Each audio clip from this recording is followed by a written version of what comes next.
Savoir et comprendre les plus récentes nouvelles qui nous touchent. Tout savoir en 24 minutes.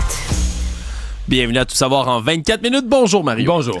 Beaucoup de nouvelles violentes, honnêtement, aujourd'hui. Je commence ce bulletin de nouvelles avec toi, Mario, parce qu'il s'en est passé de la violence à Montréal et ailleurs. Commençons tout de suite. Non, mais c'est 3 grosses nouvelles sans joke de violence extrême. Là. Ah ouais, puis de violence débile, extrême. Ouais. Trom avertissement là, pour ceux à la maison à qui ça déplaît là, d'entendre autant de violence, parce que vous allez voir, c'est assez lourd, merci. Là. Ça commence par cette bagarre hier soir sur le plateau Mont-Royal. Puis là, quand on dit bagarre, là, c'est une mêlée générale. Là. On parle de 2 groupes d'à peu près 8 personnes qui ont eu une altercation là, dans une ruelle, en pleine heure du souper, dans un quartier résidentiel.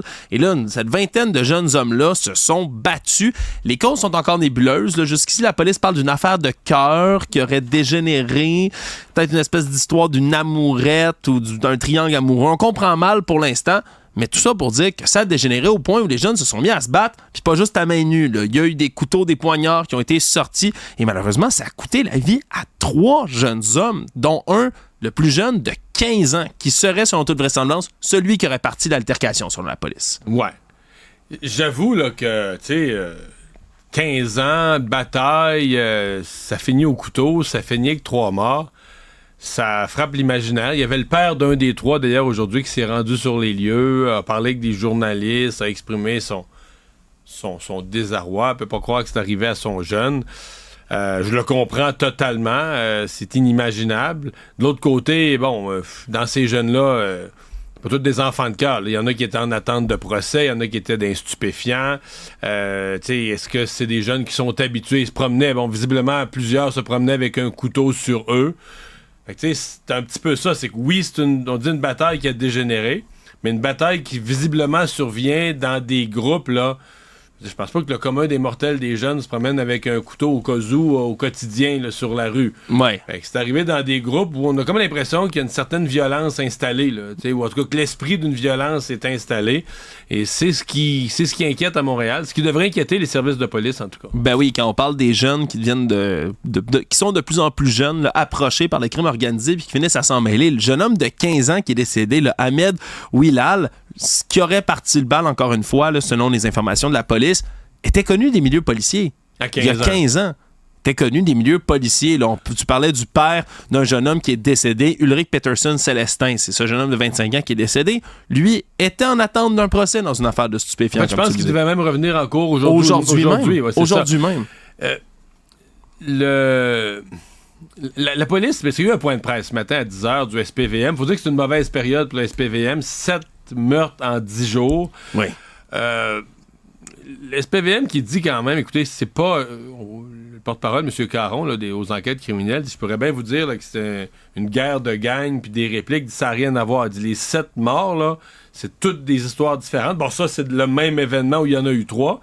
Et il jure que ça, selon l'enquête, selon ce que les policiers ont, c'est une chicane qui a dégénéré, mais c'était pas une chicane pour le contrôle de la drogue, d'un territoire. C'est pas une guerre de gang. C'est une histoire personnelle qui a dégénéré. Voilà. Ce qui laissait déjà entendre que c'était potentiellement une histoire de cœur ou de triangle amoureux. Oui, puis c'est ce qui, par contre, même si, bon, on s'entend une affaire qui est liée directement avec la drogue ou directement avec le crime organisé, c'est plus dans le contexte de voir, là, t'as des gangs de jeunes qui, là, tu sais, pour une altercation qui... Là, je comprends, la violence n'est jamais la solution, mais tu sais, qui aurait pu se finir avec 2-3 coups de poing, tout le monde rentre chez eux, le nez en sang. Non, c'est finit par des meurtres, 3 meurtres qui découlent de tout ça. Là. C'est la présence d'armes, la présence de sentiments violents, belliqueux, qui devraient nous inquiéter chez les jeunes. Pas encore d'arrestation tout à l'heure, en tout cas la dernière fois que j'ai vérifié. La police dit cependant avoir des quantités impressionnantes de vidéos qualité quasiment cinéma, là, des jeunes qui filmaient juste à côté. Donc, j'ai l'impression qu'on est en train de décortiquer toutes les images pour arriver vraiment à la responsabilité de chacun.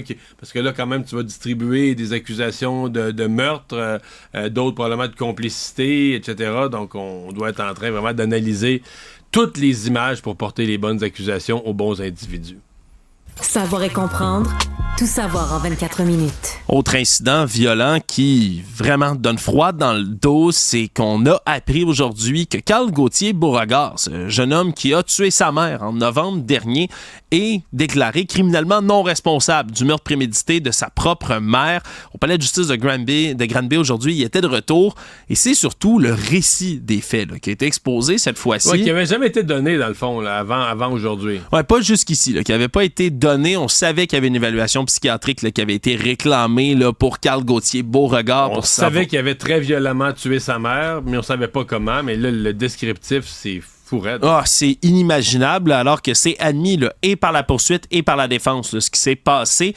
Le jeune homme qui s'en est pris à sa mère, on comprend pas les raisons, puis on les comprendra sans doute jamais. Là. On comprend que s'il est déclaré criminellement non responsable, c'est qu'on dit qu'il était pas capable de distinguer le bien du mal à ce moment-là, selon l'évaluation psychiatrique, mais il s'en est pris à sa mère, lui aurait tranché un poignet avec une scie ronde, et là, voulait qu'elle meure au bout de son sang. Là. Donc, il coupe littéralement une main, ou du moins, lui en l'entête très sévèrement le poignet, puis essaie de la laisser mourir au bout de son sang, au bout de 3 heures de temps. Là. C'est de la torture, ni plus ni moins. Il se rend compte que sa mère meurt pas, comme il l'avait planifié, et là, décide de lui demander de la manière dont elle souhaiterait mourir. Il dit, soit je t'étouffe, soit je te coupe la gorge. Ce à quoi sa mère aurait répondu, là, Daniel Beauregard, qu'elle voulait se faire étouffer. Il a essayé de l'étouffer, ça a pas marché, et là, aurait pris sa scie ronde pour viser finalement le coup, puis on comprend, soit la décapiter ou presque, là, c'est pas précisé dans ce récit. Et finalement, l'aurait tué. C'est 3 jours plus tard seulement que les policiers ont découvert finalement la dépouille de la mère dans la résidence qu'elle partageait avec son fils.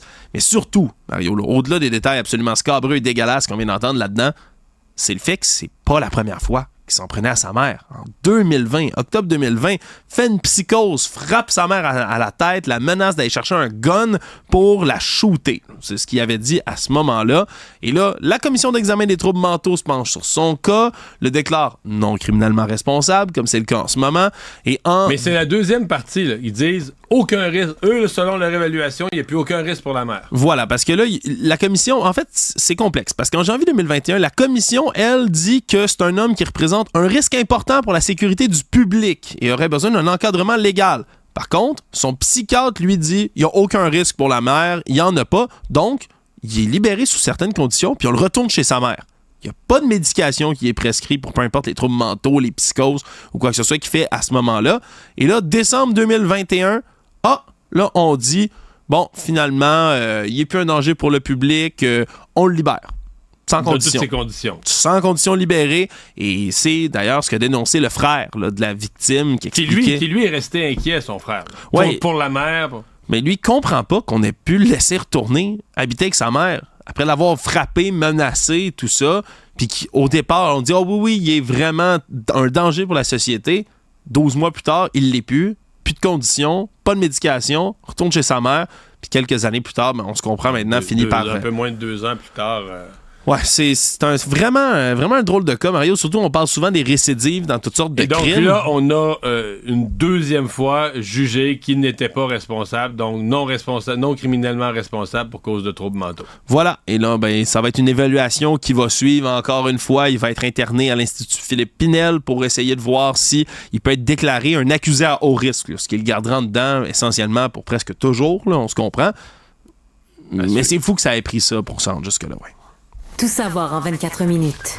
On termine ces sagas de violence, puis celle-ci est spéciale, parce que c'est un acte excessivement violent qui est commis auprès d'un homme excessivement violent lui-même. Parce que dans ce cas-ci, c'est l'un des plus célèbres tueurs en série de l'histoire du Canada qui s'est fait attaquer, Robert Pickton, qui purgeait sa sentence de prison à Port-Cartier. Là, je rappelle, M. Pickton, là, c'est un homme qui a tué. Là. Il est reconnu coupable de 6 meurtres de femmes en Colombie-Britannique, tout ça entre 97 puis 2002, mais tout le monde sait que c'est bien plus que ça. Il y a eu beaucoup plus de disparus. C'est qu'il a fait disparaître complètement les traces. Là. Ouais, on parle... Dans sa porcherie. Là. Ouais, on parle d'au-dessus d'une 50aine de meurtres là, dont il serait coupable au total et donc était emprisonné pour une sentence de prison à vie dans l'établissement de Port-Cartier. Et là, s'est fait sévèrement tabassé par Martin Charret, qui est lui-même un homme avec une feuille de route assez longue, merci, en matière criminelle. De violence extrême aussi. De violence extrême aussi. Et lui,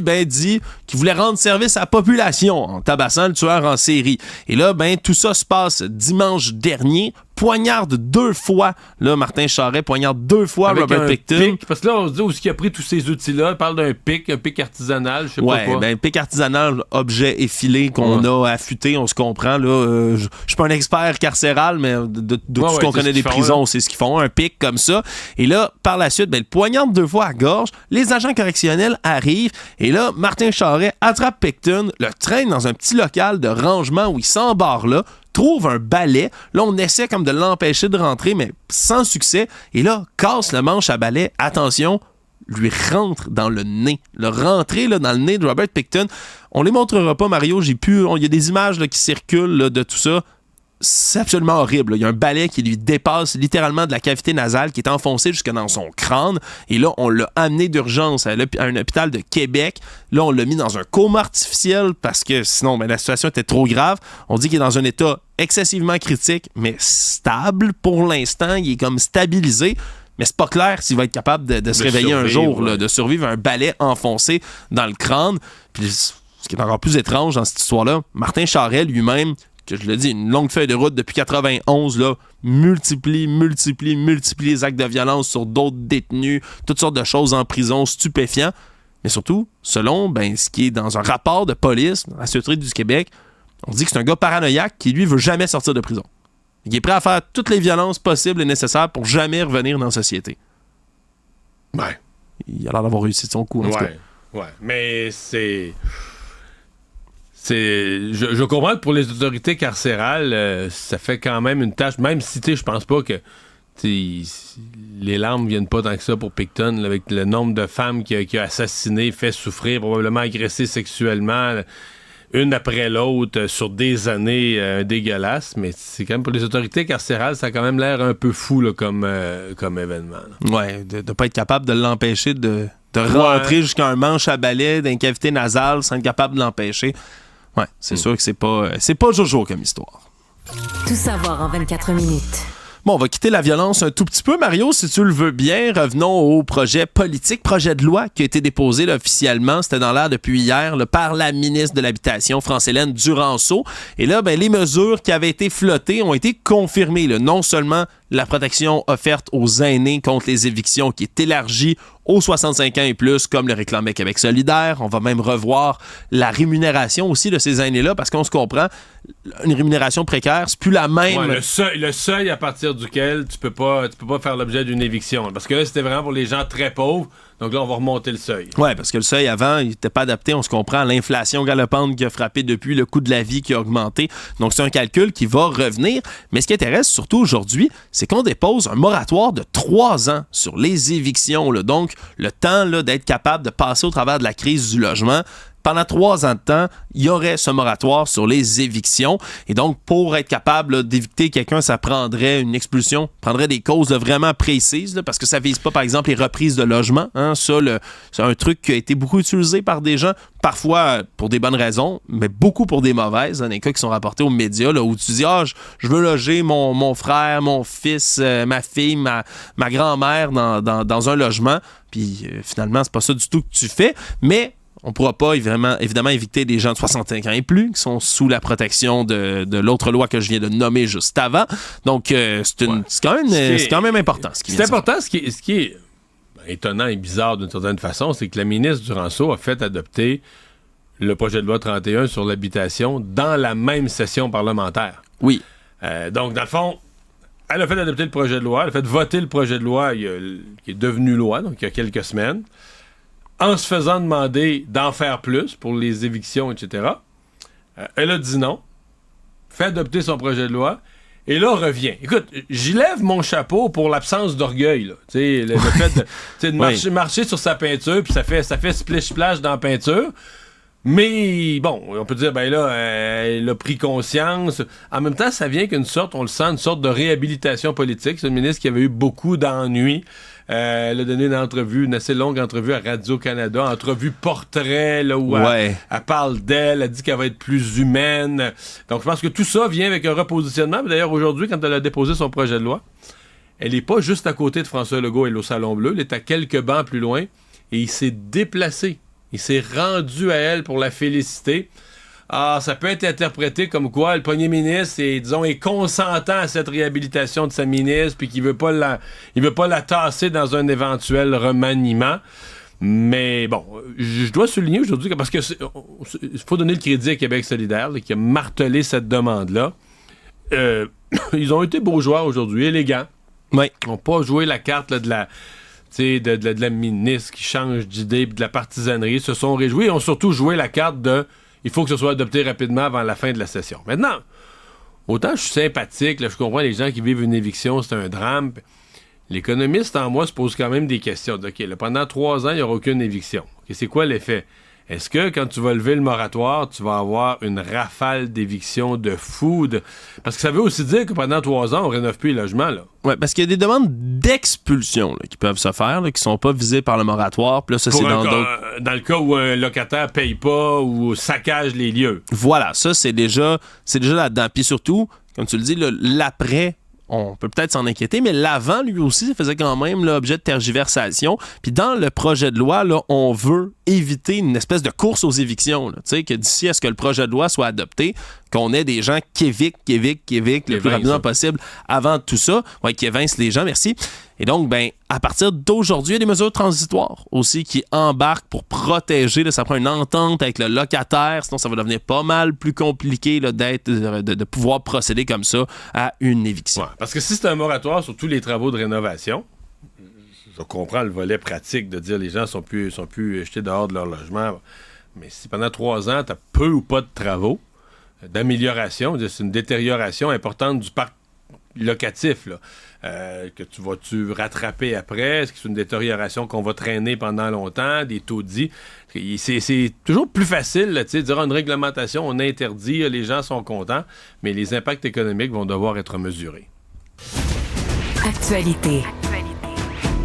On a entendu hier le cri du cœur du chanteur Mario Pelcha qui disait devoir annuler 45 spectacles à son vignoble, qui avait vendu des milliers de billets cet été, mais que, en raison de la Commission de la protection du territoire agricole du Québec qui a prononcé une ordonnance qui interdit aux chanteurs de faire des spectacles, il ne pourra pas en faire. Puis aujourd'hui, c'était le milieu politique qui a interpellé Mario pour venir faire quelque chose. Mais ni du côté du ministre de l'Agriculture, André Lamontagne, ni des autres ministres, que ce soit en culture, en PME ou outre, quoi que ce soit, on dit qu'on peut rien faire parce que la commission elle-même est indépendante. On veut pas se mêler de ça. Puis même si on déplore le fait que pour l'économie, pour la culture, il n'y aura pas de spectacle, on dit que c'est une décision là, qui est prise, qui est béton, puis on en reste là. On peut réécouter ce matin ma discussion avec Benoît Dutrisac parce que Benoît était fâché contre ça, comme moi. Mais Benoît disait, là, il faut que le politique s'en mêle. Et j'ai averti Benoît, avec mon expérience, ça va. Je dis, Benoît, oublie ça. La Commission de protection du territoire agricole, c'est ce qu'on appelle dans notre système un organisme quasi-judiciaire. C'est pas un tribunal, mais c'est une commission là, avec des commissaires qui prennent des décisions, qui ont une forme, comme le tribunal administratif du logement. C'est c'est du quasi-judiciaire. Et non, le politique ne peut pas s'en mêler. Là. Le politique ne peut pas repasser par-dessus puis dire, moi, j'aime pas la décision, puis je la révise. Et je suis pas du tout surpris. Au contraire, c'est ce à quoi il fallait s'attendre. En fait, il aurait fallu que le politique change les lois avant. Oui. Si le politique voulait faire quelque chose, il fallait changer les lois. La Commission de protection du territoire agricole n'écrit pas les lois. Elle administre une loi. Là, le gouvernement, le Parlement a le pouvoir là-dessus. Mais une fois que la loi est écrite, une fois que la Commission pose un jugement, ça devient de l'ingérence illégale que de réviser ça. Voilà, et donc, c'est les oppositions à la place qui ont sauté là-dessus aujourd'hui, qui ont récupéré un peu tout ça, là, que ce soit Paul Saint-Pierre Plamondon qui a dit avoir parlé avec M. Pelcha, que s'il est élu, il va changer tout ça. C'est lui qui avait été le plus mordant aujourd'hui. Le Paul Saint-Pierre Plamondon, c'est lui qui a été le plus efficace. Bon, à savoir maintenant, est-ce que s'il était au pouvoir, parce que c'est l'autre bout, là. Dans son histoire, le Parti québécois n'a pas été le parti de la débureaucratisation, c'était plutôt le contraire. Non plus. On peut pas tenir Paul Saint-Pierre Plamondon, qui est là depuis plus récemment, responsable pour le passé. Mais aujourd'hui, c'est lui qui a été le plus efficace. Ouais. Puis faut pas oublier de noter non plus, on sait pas c'est quoi l'état des demandes que fait de M. Pelcha non plus. Là. Peut-être qu'il y a des affaires qu'on sait pas. Est-ce que c'est dans cette démarche, il y a des choses qui ont été mal faites? Ça non plus, on peut pas s'avancer malheureusement là-dessus. À suivre. Le Monde. En terminant, Mario, le Canada se hisse dans un top 10 mondial. Quelle excellente nouvelle. Ouais, pas glorieux. Ouais, pas glorieux finalement parce que c'est un top 10 assez négatif, merci. Le top 10 des pays les plus touchés par les vols de voitures sur la planète, ça se confirme maintenant à un niveau international alors qu'on voit ces vagues de vols de véhicules au pays depuis plusieurs mois. Et là, ben, c'est grâce à la banque Interpol, donc une banque de données qui est faite sur les véhicules volés, qu'on est capable de faire le recensement, là, de dire que c'est 200 véhicules qui sont volés au Canada, qui sont identifiés par Interpol chaque semaine dans le monde. Là. Donc à chaque semaine, on retrouve au moins 200 véhicules volés. Interpol, tous les corps policiers des pays là, liés par Interpol font des saisies là, dans des ports de mer, à l'étranger, font des perquisitions, ouvrent des containers. Et donc, parmi les véhicules volés, il y a pas mal de véhicules qui proviennent du Canada. Peut-on vraiment s'en étonner? Avec les chiffres qu'on entend, pas vraiment. Là, on dit qu'en 3 mois, c'est 1500 véhicules volés là, qu'on a retrouvés un peu partout, là, particulièrement Moyen-Orient, Afrique. C'est des endroits où on retrouve beaucoup de ces véhicules-là. On dit que le Canada, entre autres, mais c'est la disponibilité des véhicules qui valent cher, les VUS, entre autres, là, qui sont faciles à trouver, abondants un peu partout. La qualité, la diversité aussi là, des modèles qui fait en sorte que le Canada est une proie de choix, mais il y a de quoi se réjouir quand même. Le fait qu'on soit dans la banque d'Interpol comme ça, puis qu'on soit capable justement là, de signaler au monde entier quels véhicules sont volés ici, mais ça permet aux autorités de les retrouver non seulement plus facilement, mais c'est plus difficile aussi pour les bandits de revendre ces véhicules-là. Donc, un petit rayon de soleil dans une mauvaise nouvelle. Résumé l'actualité en 24 minutes, c'est mission accomplie.